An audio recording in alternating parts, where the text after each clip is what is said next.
बिस्मिल्लाहिर्रहमानिर्रहीम। इस लेक्चर के अंदर हम लेक्चर 3 के कॉन्सेप्ट्स को ही एक्सटेंड करेंगे। लेक्चर 3 के एंड में हमने एक इम्पोर्टेंट रिज़ल्ट डिराइव किया जिसमें हमने देखा कि हम किसी भी कंडक्टर से एसोसिएटेड जो फ्लक्स लिंकेज है वो इस रिलेशन के थ्रू निकाल सकते हैं। इसमें हमने देखा कि अगर हमारे पास डिफरेंट कंडक्टर्स कनेक्टेड हैं और उनका जो फ्लक्स है वो लिंक कर रहा है एक दूसरे से, तो इसका मतलब ये होगा कि अगर हमने एक सर्टेन कंडक्टर का फ्लक्स लिंकेज निकालना है तो हमारे पास जो ब्रैकेट के अंदर जो टर्म्स आएंगी उसमें जो पहली टर्म है इसमें जिस कंडक्टर का आपने फ्लक्स लिंकेज निकालना है उसका करंट और नेचुरल लॉग ऑफ 1/GMR उसी कंडक्टर का, प्लस जो नेक्स्ट टर्म्स आएंगी बाकी सारे कंडक्टर के करंट्स और नेचुरल लॉग के अंदर जो डिनोमिनेटर में टर्म आ रही होगी ये बेसिकली डिस्टेंस होगा जिस कंडक्टर के बारे में आप फ्लक्स लिंकेज निकाल रहे हो और जिस कंडक्टर के करंट को आप यहाँ पे यूज़ कर रहे हो, यानी दो डिफरेंट कंडक्टर्स का करंट आ जाएगा। अब हम इसी रिलेशन को यूज़ करके सिमेट्रिकल स्पेसिंग और अनसिमेट्रिकल स्पेसिंग कंडक्टर्स के लिए डिराइव करेंगे फ्लक्स लिंकेज।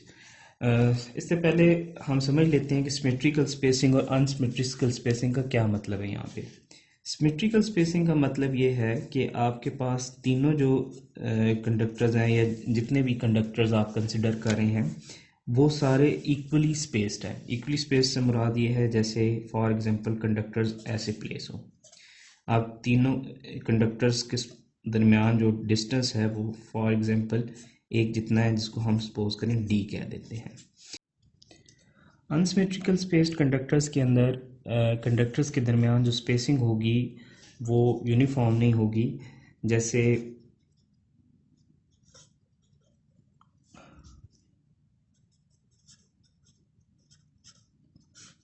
फॉर एग्जांपल एक कंडक्टर यहाँ पे है, दूसरा कंडक्टर यहाँ पे और तीसरा कंडक्टर यहाँ पे है, ठीक है। तो इस केस में आप देखें कि अगर इनको मैं लेबल कर लूँ A B C, A और B के दरमियान अगर D फासला है, B और C के दरमियान में D है, लेकिन A और C के दरमियान में जो डिस्टेंस है वो 2D है। सो इसका मतलब ये है कि ये स्पेसिंग जो है वो तीनों कंडक्टर्स के दरमियान में सिमेट्रिकल नहीं है। सो अब हमारे पास जो कंडक्टर्स होते हैं वो सिमेट्रिकल स्पेस्ड भी होते हैं और अनसिमेट्रिकल स्पेस्ड भी होते हैं। सिमेट्रिकल स्पेस्ड कंडक्टर्स जो होते हैं उनका एनालिसिस थोड़ा आसान होता है क्योंकि जिस तरह हम देखते हैं कि बैलेंस सिस्टम के अंदर या अगर बैलेंस 3 फेज सिस्टम है तो आप तीनों फेज़ के अलग अलग कैलकुलेशंस नहीं करोगे, बल्कि आप अगर एक फेज़ की कैलकुलेशन कर लेते हो तो वो तीनों फेजेस के लिए अप्लाई की जा सकती है। तो पहले हम स्टार्ट करते हैं कि सिमेट्रिकल स्पेस जो कंडक्टर्स होंगे उनके लिए फ्लक्स लिंकेज और इंडक्टेंस कैसे एवेलुएट की जाएगी। तो सिमेट्रिकल स्पेस्ड कंडक्टर्स कुछ इस फॉर्म में होंगे कि हमारे पास जैसे ये 3 कंडक्टर्स हैं और तीनों कंडक्टर्स के आपस में जो डिस्टेंस है वो d से रिप्रेजेंट किया जा रहा है। अब यहाँ पे जो अभी हम कंसिडर कर रहे हैं ये एक 3 फेज़ लाइन है, यानी 3 फेज़ सर्किट है। तो 3 फेज़ सर्किट होने का मतलब ये है कि तीनों कंडक्टर्स में से 120 डिग्री की फेज़ शिफ्ट पे करंट फ्लो कर रहा होगा और हम कंसिडर कर रहे हैं पॉजिटिव सीक्वेंस। तो पॉजिटिव सीक्वेंस का मतलब होगा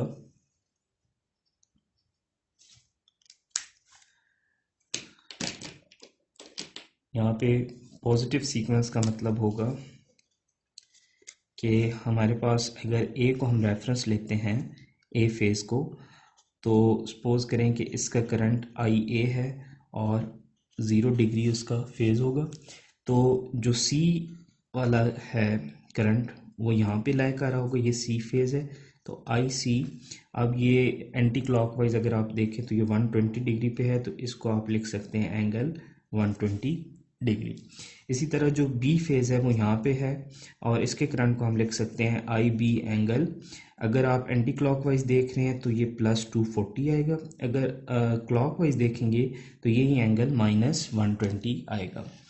सो अब आगे आने वाली स्लाइड्स में हम देखेंगे कि हम क्योंकि सिमेट्रिकल स्पेसिंग कंडक्टर्स को देख रहे हैं, तो हमें अगर हम एक फेज़ के लिए कैलकुलेशन कर लें या एक कंडक्टर के लिए इंडक्टेंस निकाल लें, तो वो बाकी दोनों कंडक्टर्स के लिए भी अप्लाई हो रही होगी। सो यहाँ पे एक और हमने अजम्पशन ये भी लेनी है कि हमारे पास बैलेंस्ड है। तो बैलेंस्ड होने का मतलब ये है कि तीनों का जो फेज़र सम है, आई ए, आई बी और आई सी का जो फेज़र सम है, ये हमारे पास ज़ीरो के इक्वल होना चाहिए। सो अब हम देखते हैं कि सिमेट्रिकल स्पेसिंग कंडक्टर्स के लिए फ्लक्स लिंकेज हमने कैसे निकालना है। तो ये हमारे पास जो बैलेंस्ड की कंडीशन है वो है। सेकंड में अब हमने क्या करना है कि हम पहले ऑलरेडी फ्लक्स लिंकेज का रिलेशन देख चुके हैं कि अगर हमारे पास एक कंडक्टर के लिए आपने फ्लक्स लिंकेज निकालना है in the presence of other conductors, तो वो कैसे निकलता है, 2 × 10⁻⁷। और जिस कंडक्टर का भी आपने फ्लक्स निकालना है पहली टर्म में, उसका करंट मल्टीप्लाई 1 डिवाइडेड बाय उसके GMR। तो यहाँ पे हम देख चुके हैं कि जो आपका R डैश है पिछले लेक्चर में, ये R e⁻⁻⁴ के इक्वल आता है। सो अब हमने क्या करना है कि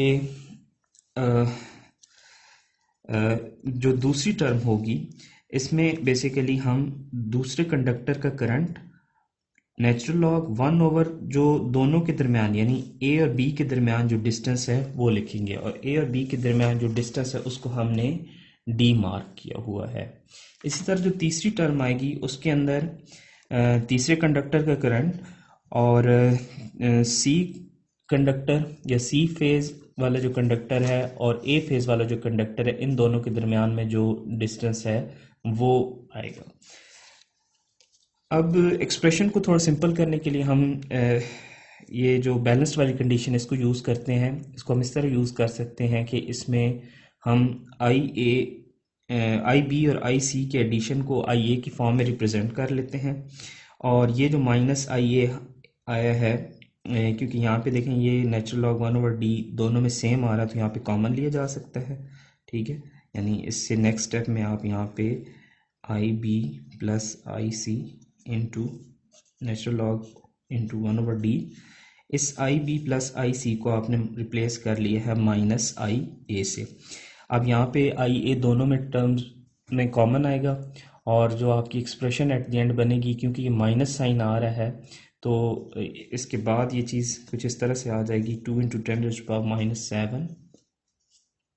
आई ए कॉमन ले लिया हम, natural log 1/r dash, minus को मैं अगर प्लस करता हूँ तो ये आपके पास नेचुरल लॉग 1/d -1 आएगा, और ये -1 जब ख़त्म होगा तो ये डी न्यूमरेटर में चला जाएगा।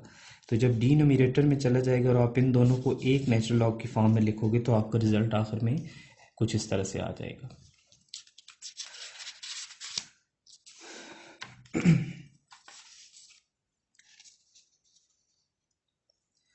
अब हमने ये फ्लक्स लिंकेज लैम्डा ए निकाल लिया है। इसी तरह आप खुद ट्राई कर सकते हैं लैम्डा बी, लैम्डा सी। ठीक है, तो आप देखेंगे कि तीनों जो लैम्डाज होंगे यानी तीनों कंडक्टर के जो फ्लक्स लिंकेजेस होंगे वो इसी तरह आएंगे, और अगर हम तीनों सेम कंडक्टर्स इस्तेमाल करें यानी तीनों कंडक्टर्स का जो GMR है वो सेम है, तो इसका मतलब होगा कि तीनों के फ्लक्स लिंकेज जो हैं वो सेम आ रहे हैं। अब हम ये देख सकते हैं कि अगर फ्लक्स लिंकेज तीनों में सेम है और तीनों में बैलेंस्ड करंट फ्लो हो रहा है, तो इसका मतलब ये है कि तीनों की जो इंडक्टेंस है वो भी सेम होगी। ये मैं दोबारा बताता चलूँ कि जो फ्लक्स लिंकेज है ये L × I है, और इंडक्टेंस क्या हो जाएगी, आपने फ्लक्स लिंकेज को करंट से डिवाइड कर देना है। तो इसका मतलब ये है कि अगर मुझे LA निकालना है तो मैं इस लैम्डा ए को IA से डिवाइड करूंगा, तो मेरे पास LA आ जाएगा, यानी फेज 1 का जो कंडक्टर है उसकी इंडक्टेंस आ जाएगी। जो हमारे पास ये एक्सप्रेशन आया है ये हमारे पास आ रहा है हेनरी पर मीटर के अंदर। तो उसको हम मिली हेनरी पर किलोमीटर में कन्वर्ट करने के लिए ये मेथड पहले लास्ट क्लास में बताया जा चुका है। मिली के लिए आपको 10⁻³ से मल्टीप्लाई डिवाइड करना होगा और किलो के लिए 10⁻³ से मल्टीप्लाई डिवाइड करने के बाद जो आपके एट द एंड रिजल्ट आएगा वो कुछ इस तरह से आ रहा है। तो अब ये जो आपका रिलेशन आया है ये आपकी सिमेट्रिकल स्पेसिंग कंडक्टर्स के लिए वैलिड है। इसमें हम देख सकते हैं कि अगर आपके पास सिमेट्रिकल स्पेसिंग कंडक्टर्स हैं तो तीनों कंडक्टर्स की जो इंडक्टेंस है वो सेम आ रही है। इसका मतलब है कि जो तीनों कंडक्टर्स का लाइन के अंदर ड्रॉप हो रहा होगा ड्यू टू इंडक्टेंस वो भी सेम होगा, और तीनों फेजेस की जो आउटपुट वोल्टेज रिसीविंग एंड पे वोल्टेज होगी वो क्या होगी, सेम होगी। लेकिन जब आपके पास एसिमेट्रिकल स्पेसिंग होती है, जैसे कि हम इस केस में देख सकते हैं कि हमारे पास तीन कंडक्टर्स हैं ए बी सी, लेकिन तीनों के दरमियान जो डिस्टेंस है वो डिफरेंट है। तो इस केस में जो सबसे बड़ा इशू आता है वो ये होता है कि अभी हम देखेंगे कि तीनों की जो फेजेस की इंडक्टेंस है ना वो डिफरेंट आएगी। तो इवन आपका करंट आपने बैलेंस रखा हुआ है, लोड बैलेंस किया हुआ है, लेकिन स्टिल आपके पास क्या होगा कि जो लाइन के अंदर ड्रॉप होगा ड्यू टू इंडक्टेंस वो तीनों फेजेस के अंदर डिफरेंट आ रहा होगा, जिसकी वजह से रिसीविंग एंड की वोल्टेज तीनों फेजेस के अंदर डिफरेंट आ रही होगी। एसिमेट्रिकल स्पेसिंग के लिए फ्लक्स लिंकेज निकालने के लिए सेम मेथडोलॉजी हमने अप्लाई करनी है कि हमने फ्लक्स लिंकेज का जेनेरिक फार्मूला लिखना है और उसके अंदर लेमडा ए जब निकालना है तो इसी तरह जिसमें तरह हमने सिमेट्रिकल स्पेसिंग के केस में क्या किया था कि पहली टर्म में जिस कंडक्टर के लिए आप फ्लक्स लिंकेज निकाल रहे हो उसी का करंट और उसका जीएमआर यूज़ हो रहा है, जबकि नेक्स्ट टर्म्स में दूसरे कंडक्टर्स का करंट और ए और बी और ए और सी के दरमियान जो डिस्टेंस है वो यूज़ हो रहा था। यहाँ पे भी एग्जैक्टली यही चीज़ होगी, लेकिन यहाँ पे आपने ये ध्यान रखना है कि अब ये जो डी है ये डिफरेंट है, यानी फॉर एग्जांपल ए और बी के दरमियान जो फासला है वो D12 है और ए और सी के दरमियान जो फासला है वो है D13। यही चीज़ हम अप्लाई करेंगे। तो अब हम तीनों कंडक्टर्स के लिए फ्लक्स लिंकेज देख सकते हैं कि जो कंडक्टर ए के लिए फ्लक्स लिंकेज निकला है इसके अंदर D12 और D13 की टर्म यूज़ हो रही है, जबकि इसके अंदर यहाँ पे D12 D23 और यहाँ पे इसी तरह डिफरेंट टर्म्स यूज़ हो रही हैं। अब अगर हमें यहाँ पे इनकी वैल्यूज़ गिवन हो और हम इनके आंसर्स निकालें तो हम देख सकते हैं कि हमारे पास तीनों फ्लक्स लिंकेजेस का आंसर क्या होगा, डिफरेंट निकलेगा। अब अगर हमें यहाँ से इंडक्टेंस निकालनी हो तो अगेन बैलेंस्ड कंडीशन अब यहाँ पे हम जो है ना बैलेंस्ड कंडीशन वाला जो रूल है वो अप्लाई करके देख सकते हैं। नहीं तो एक और ये है कि आप जैसे फॉर एग्जांपल हमारे पास जो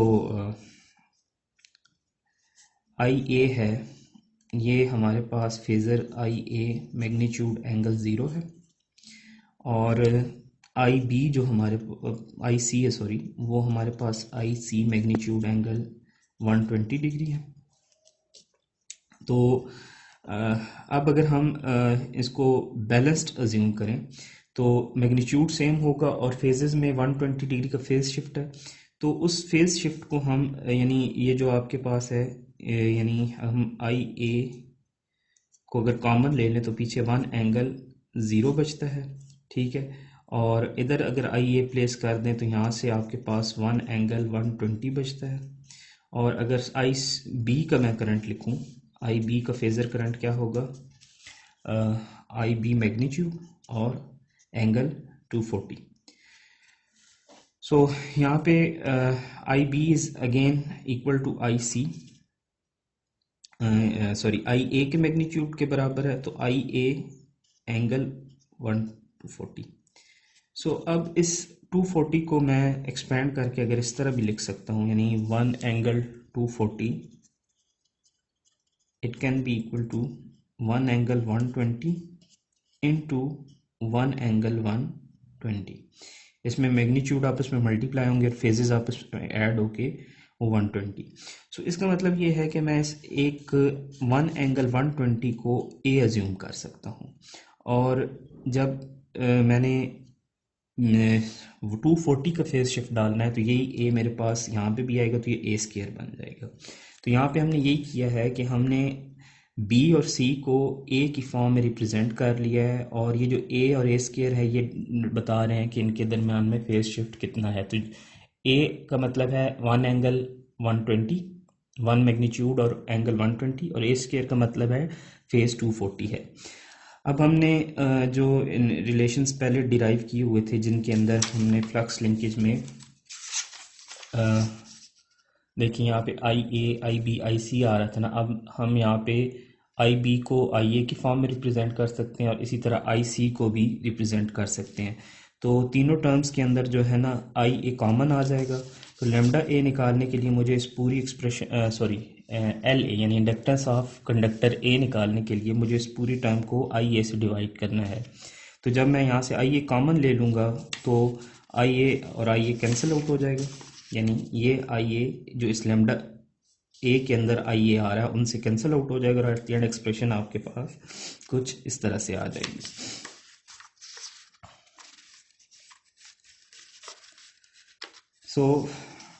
हमने ए सिमेट्रिकल स्पेसिंग और सिमेट्रिकल स्पेसिंग के लिए इंडक्टर्स फाइंड कर लिया है। अभी हम यहाँ पे आपने एक बात नोट करनी कि कोई भी जेनेरिक मेथड से हम नहीं अभी भी डेविएट हुए। हमारा जेनेरिक मेथड क्या था कि एक फ्लक्स लिंकेज के लिए हमने जेनेरिक रिलेशन डेवलप किया, और अब हमारे पास जिस तरह के भी कंडक्टर की स्पेसिंग के लिहाज से कन्फिग्रेशन दी गई हो, हम उसके ऊपर वो जेनेरिक फार्मूला अप्लाई करके उसके रेलेवेंट फ्लक्स लिंकेज निकाल सकते हैं। तो हमने क्या देखा कि अगर आपके पास सिमेट्रिकल स्पेसिंग है तो आपके पास एक कंडक्टर का जो फ्लक्स लिंकेज आप निकालते हो वही फ्लक्स लिंकेज बाकी दोनों का भी होगा, और इन अदर वर्ड्स बाकी दोनों कंडक्टर का इंडक्टेंस भी वही होगी।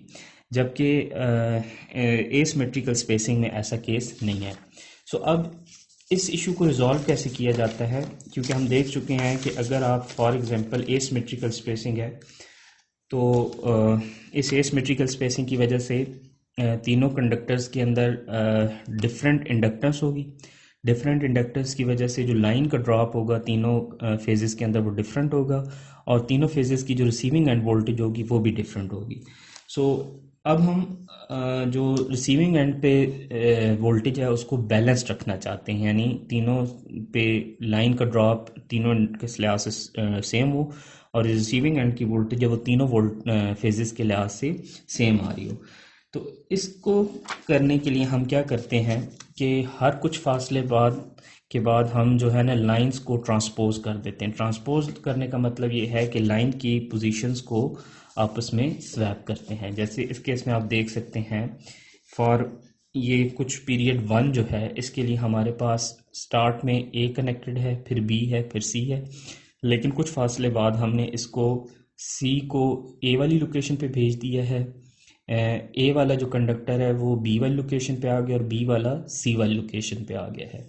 इसी तरह तीसरे स्टेप में आप देख सकते हैं कि हमने बी वाले जो कंडक्टर है उसको हमने ए की लोकेशन में भेज दिया जिसमें ए कंडक्टर आ रहा था, और सी को हमने बी लोकेशन पे कनेक्ट कर दिया है, और बी को हम ए को हमने सी की लोकेशन पे कनेक्ट कर दिया है।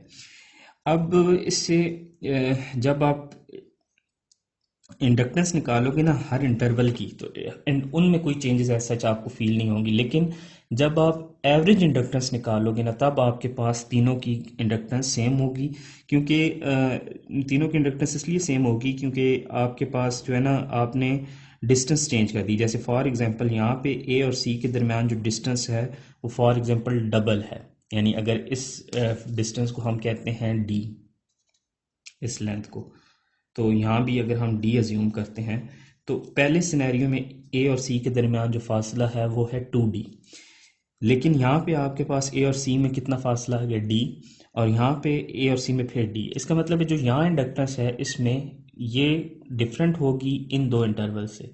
ठीक है, सिमिलरली अगर आप बी और सी का देखें या ए और बी का देखें तो यही इसी तरह का रिलेशन डेवलप हो रहा है कि अगर हम इन 3 स्टेप्स को देखें तो एक स्टेप में वो 2d होगा और बाकी 2 स्टेप्स में d होगा। इसका मतलब है अगर आप के 2 कंडक्टर्स के दरमियान थ्रू आउट द लाइन आप जो है डिस्टेंस जो है वो एवरेज सेम रह रही है, तो इसका मतलब ये है कि जो एवरेज इंडक्टेंस होगी वो भी तीनों कंडक्टर्स के अंदर सेम होगी। सो एवरेज कंडक्टेंस के लिए हम क्या करते हैं कि हम तीनों कंडक्टर्स की जो इंडिविजुअल इंडक्टेंस है उसको ऐड करके 3 से डिवाइड करते हैं। और अब ये L A, L B, L C, इनके रिलेशंस हमने इससे पहले यहाँ पे डिराइव कर लिए हैं। जैसे ये आपके पास रिलेशंस आ गए हैं। यानी हमने इन तीनों को अब क्या कर दिया है, ऐड कर दिया है। हम क्या निकालना चाह रहे हैं, एवरेज इंडक्टेंस आपके पास क्या निकलती है, और वही इंडक्टेंस हम तीनों के लिए तीनों कंडक्टर्स के लिए यूज़ करेंगे। तो अब इसमें जब आप इन तीनों को ऐड करोगे तो आप देख रहे हैं कि इनमें एक टर्म आपके पास तीनों में सेम आ रही है। इसका मतलब ये है कि जब आप ऐड करोगे तो ये 3 टाइम्स हो जाएगी।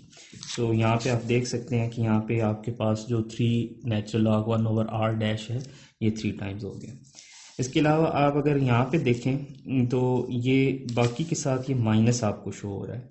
ठीक है, मैं इसको यहाँ पे डिराइव नहीं कर रहा, लेकिन आप चेक कर सकते हैं कि इसके माइनस की शो होने की रीज़न क्या है। आप इसके लिए क्या करें कि जैसे ये है ना आपके पास नेचुरल लॉग 1/d12 और a/d12, तो ये जब ऐड करेंगे तो ये नेचुरल लॉग 1/d12 जो है ये कॉमन आ रहा है, और ये ए स्क्वायर और ए ये दोनों आपस में ऐड हो रहे हैं। तो यानी आपका 1 एंगल 120 प्लस 1 एंगल 240 ये दोनों आप ऐड करके देखें तो आपके पास जो रिजल्ट्स एट द एंड आएंगे वो कुछ इस तरह से आएंगे कि माइनस साइन आ रहा होगा।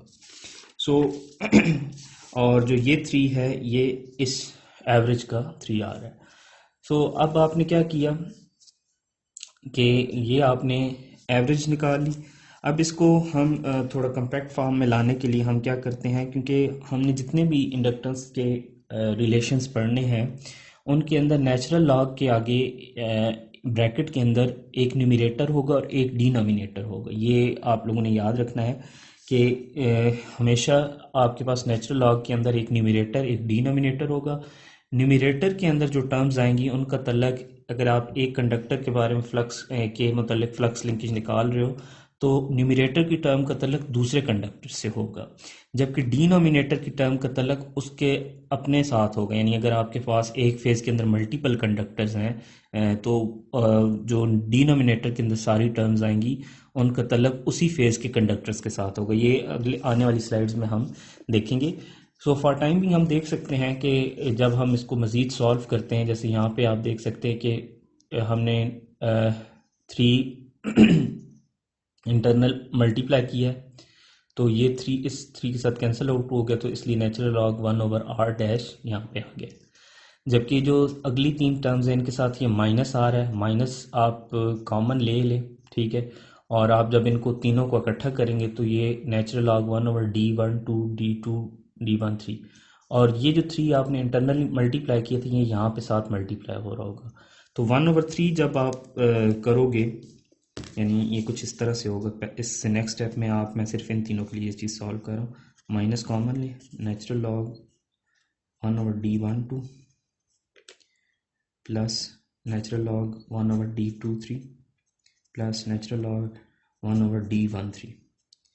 अब ये इन तीनों को आप एक नेचुरल लॉग की फॉर्म में लिखेंगे और ये 3 भी इंटर मल्टीप्लाई हो रहा था यहाँ पे, यानी आपके पास 3 है तो -1/3 natural log 1/d12 d23 d13 ये चीज़ आ जाएगी। और ये -1/3 नेचुरल लॉग से पहले आ रहा है तो इसको हम जो इस फंक्शन का की पावर में लिख सकते हैं।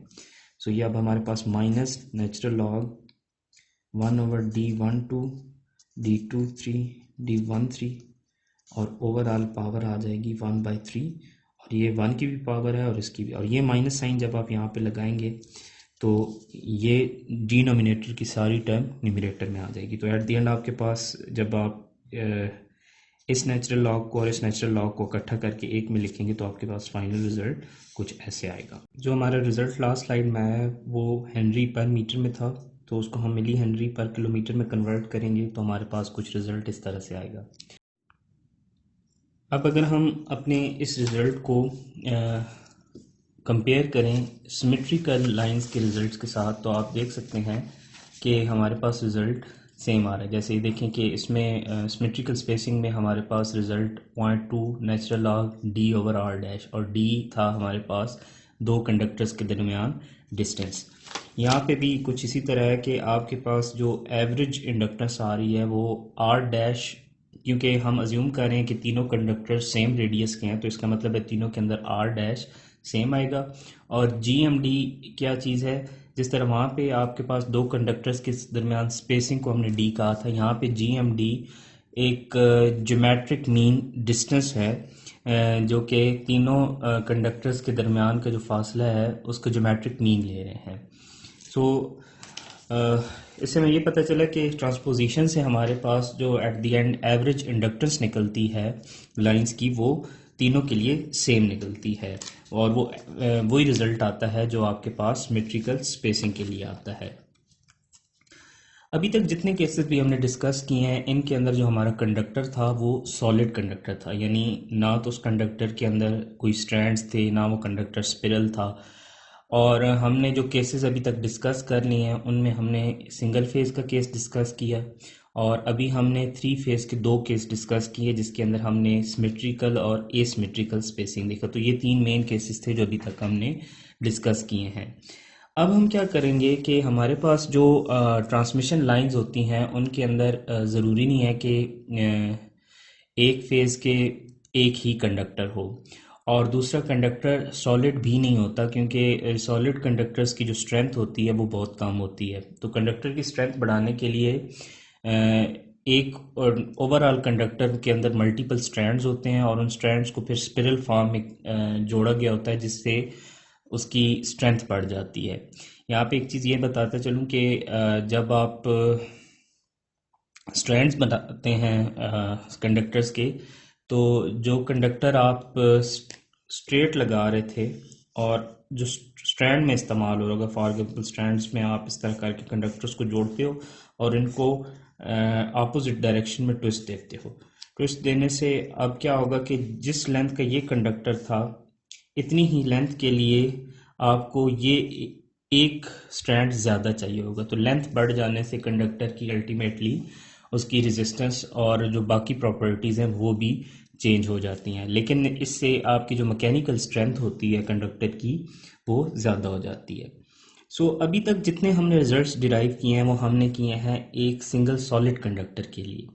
लेकिन जब हमारे पास कंडक्टर कुछ ऐसी फॉर्म में आ जाए कि एक कंडक्टर के अंदर multiple conductors in the form of strand या स्पिरल हुए हैं, या ऐसा भी हो सकता है कि आपने 3 फेज़ हैं आपके पास, तो आपने हर फेज़ के लिए ना बजाय एक स्ट्रैंडेड कंडक्टर इस्तेमाल करने के मल्टीपल स्ट्रैंडेड कंडक्टर, यानी एक फेज़ है तो उसके 4 कंडक्टर्स आपको इस तरह नज़र आ रहे हैं। इसी तरह दूसरे फेज़ के भी 4 कंडक्टर हैं, तीसरे फेज़ के भी 4 कंडक्टर हैं, और हर फेज़ के हर कंडक्टर के अंदर फिर मल्टीपल स्ट्रैंड्स भी हैं। अब ये जो हमने पहले रिजल्ट्स डिराइव किए हैं, अब उन रिजल्ट्स को हम इन इस तरह के कंडक्टर्स के लिए अप्लाई करेंगे। तो ऐसे कंडक्टर्स जहाँ जो कि जब मल्टीपल कंडक्टर्स आपके एक ही कंडक्टर के अंदर जुड़े हों, जैसे इस केस में हो गया, या ये चीज़, अब इनको स्पेसिफिकली इनको बोलेंगे स्ट्रैंडेड कंडक्टर्स। और ये जो चीज़ होती है जिसमें आप एक ही फेज़ के लिए मल्टीपल कंडक्टर इस्तेमाल करते हो, इसके लिए कहते हैं बंडल्ड कंडक्टर। लफ्ज़ जो है वो बंडल्ड कंडक्टर्स इस्तेमाल होते हैं। और क्योंकि दोनों केसेस में आपका, अब जैसे ये कंडक्टर है, इसमें जो करंट फ्लो कर रहा है, तो इसका मतलब हर स्ट्रैंड में सेम फेज़ फ्लो कर रहा है करंट। और इसमें भी ये है कि जो आपने ये बंडल बनाया है, इसमें भी हर जो कंडक्टर यहाँ पे चारों लोकेशंस पे या 3 पे है, तो ये सेम फेज़ का करंट कैरी कर रहा है। तो इसका मतलब ये होगा कि दोनों की ये कॉमन प्रॉपर्टी, तो इस बेस पे जो स्ट्रैंडेड कंडक्टर्स हैं या जो बंडल कंडक्टर्स हैं, इनको कंपोजिट कंडक्टर्स भी कहा जाता है।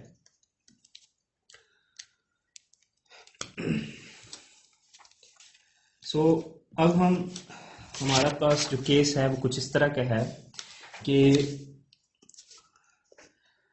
अब हम अज्यूम करते हैं कि हमारे पास 2 कंडक्टर्स हैं। ये सिंगल फेज लाइन है, लेकिन अब इस सिंगल फेज लाइन में हमने चेंजेस क्या कर दी हैं कि हमारे पास जो एक्स कंडक्टर है, यानी ये अब अगर हम अज्यूम कर लेते हैं अगर ये लाइव वायर है, तो अब इस जो ये लाइव वायर है, जो ये फेज़ है, ये एक कंडक्टर नहीं है बल्कि इसके अंदर मज़ीद 5 कंडक्टर्स हैं। और इसी तरह अगर हम इस कंडक्टर को न्यूट्रल या रिटर्निंग पाथ के लिए यूज़ कर रहे हैं तो इसके अंदर भी एक कंडक्टर नहीं है बल्कि एक कंडक्टर के अंदर मज़ीद आगे 4 कंडक्टर्स लगे हुए हैं। अब हमारे पास जो फार्मूले हम पहले निकाल चुके हैं, डिराइव कर चुके हैं, वही रिलेशन इस्तेमाल होने हैं, लेकिन जो मेन चेंज आना है वो नेचुरल लॉग के बाद जो टर्म आपकी आती है न्यूमरेटर और डिनोमिनेटर में, वो चेंज आएगी। तो अब आपको स्लाइड्स पे जाने से पहले एक चीज़ हम देख लेते हैं कि हमने देखा कि नेचुरल लॉग के साथ जो टर्म आती है उसमें, इससे लास्ट स्लाइड में हमने देखा कि जो न्यूमरेटर में टर्म आ रही थी उसको हमने GMD बोला और इसको हमने GMR या सेल्फ GMS भी, यानी सेल्फ ज्योमेट्रिक मीन भी कहा जाता है।